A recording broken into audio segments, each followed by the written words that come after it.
The plains of Panipat have seen empires rise and fall, Greeks, Huns, Mughals, all swept away by time. Invaders arrived with dreams of conquest, but India absorbed them, its core unchanged. The British came not as conquerors but as traders, slowly tightening their grip. They mapped rivers, taxed salt, rewrote laws and tried to sever India from its past. For 2 centuries, they ruled with an iron fist and a velvet glove, but a spirit of resistance endured. The struggle for freedom was more than politics, it was a reawakening of a civilization's soul. Gandhi, armed only with truth, challenged the mightiest empire, raising a consciousness, not an army. India's weapon was satyagraha, truth force, confounding the West's understanding of power. The British eventually left, leaving behind a wounded but undefeated nation. India's story is one of resilience, rising from famine, partition, and attempts to erase its identity. Its strength is not in monuments or military victories, but in survival and the continuity of its living culture. The spirit of India lives in daily rituals, stories, and debates echoing through ancient cities. This land measures its strength in its ability to endure and adapt. Every would-be conqueror has faded, but India's culture remains unbroken. Its unconquerable nature is rooted in the resilience of its people. The dust of centuries settles, but India's rhythm continues. Empires come and go, but the soul of India persists. Its true victory is survival, generation after generation. This is the foundation of its unconquerable spirit. India endures, always rising anew. India is not just a nation-state, it is a living consciousness, flowing through millennia.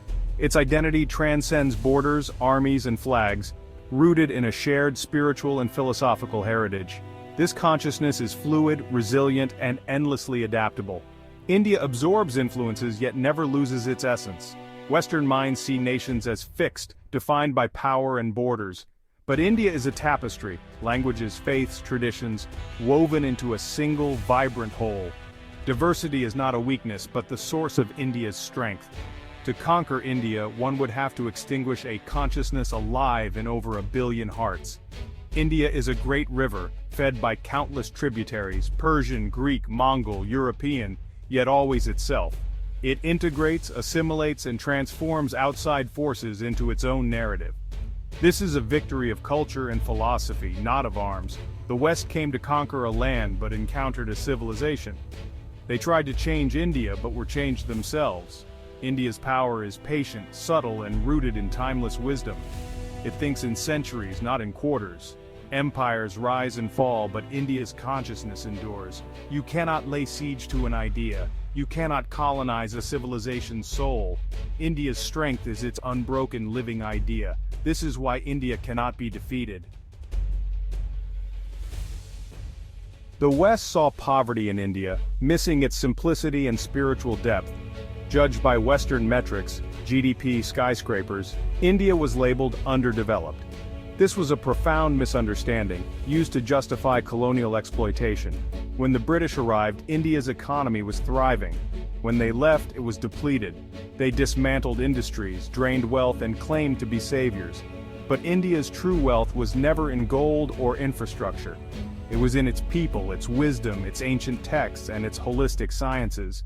The Vedas, Ayurveda, and the concept of zero, treasures the colonizers could not comprehend or steal. They took diamonds, but not the minds that produced sages and scientists. Today, the world turns to yoga, meditation, and mindful living, traditions once dismissed as primitive. The Western model of endless consumption is faltering. India's inner wealth is proving essential for humanity's future. The so-called undeveloped nation is now a guide to true well-being. India's riches are measured in wisdom, not material accumulation. Its greatest wealth is the knowledge it shares with the world.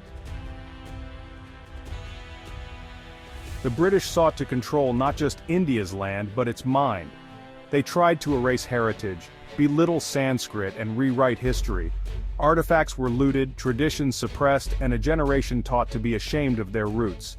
But India's culture is a living tradition, passed through stories, rituals, and daily life. The soul of the nation survived in homes, temples, and hearts. The empire is gone, but the culture it tried to erase is more vibrant than ever. Sanskrit is revived, Ayurveda respected, Indian philosophy explored worldwide. The British took material wealth but not the spirit of India. That treasure remained, hidden in plain sight, awaiting reawakening. The shadow of empire lingers, but India's light shines brighter. Its culture endures, unbroken and celebrated. What could not be stolen is now India's greatest strength. The West measures power in weapons and wealth. India's true strength lies in its arsenal of wisdom, dynamic, practical, and resilient. Indian philosophy sees the world as one family, Vasudhaiva Kutumbakam. This fosters dialogue, inclusion, and bridges in a divided world. India's diplomacy is rooted in ancient wisdom, not military might. The concept of dharma, cosmic order and right living, guides society. It builds resilience from within, offering a path to sustainable existence. This wisdom is India's silent weapon for the modern age. It enabled survival through invasions and independence through non-violence. In the long run, ideas outlast armaments. India's power blossoms like a lotus, subtle, patient, unstoppable. The world's greatest conquests are of the mind, not the battlefield. India's wisdom is its ultimate defense. It is the source of its unconquerable strength. In the end, it is ideas that truly conquer.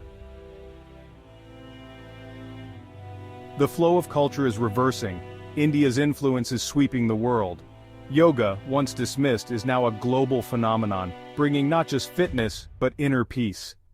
Meditation and mindfulness, rooted in Indian traditions, are transforming lives everywhere.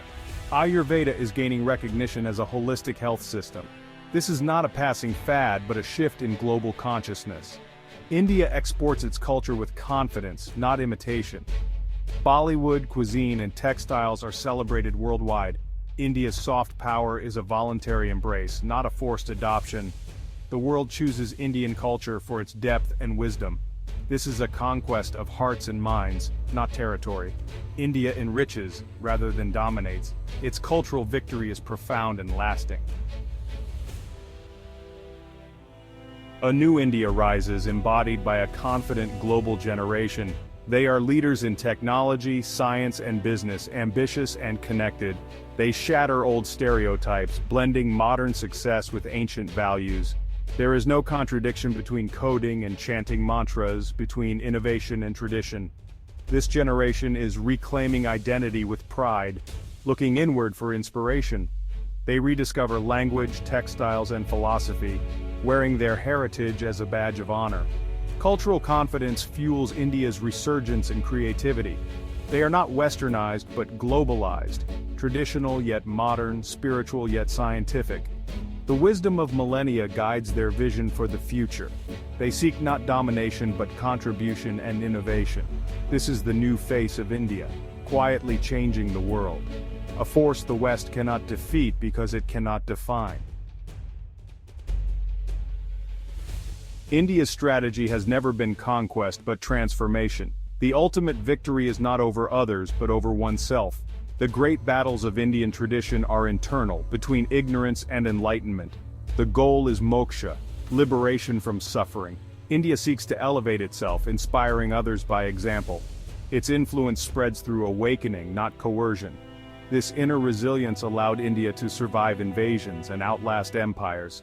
True victory is enduring, transforming, and re-emerging stronger. India offers a path of consciousness, not conflict. In a world facing new challenges, this strategy is more relevant than ever. We need enlightenment, not more weapons. India's focus on awakening may be humanity's path to survival. Its victory is a transformation of the spirit. India cannot be defeated because it is more than a place, it is an idea refined over millennia, indestructible and ever relevant. India's influence grows through culture and wisdom, not force. Its victory is a continuous process unfolding in lives across the globe. Every act of mindfulness, compassion, and inner peace is part of this triumph. The concept of defeating India misunderstands its essence. India's contest is with ignorance, not nations. Its power is to awaken, not to rule. Its soul remains inviolate, its wisdom more vital than ever. India's final victory is a shift in consciousness, a triumph that endures beyond history.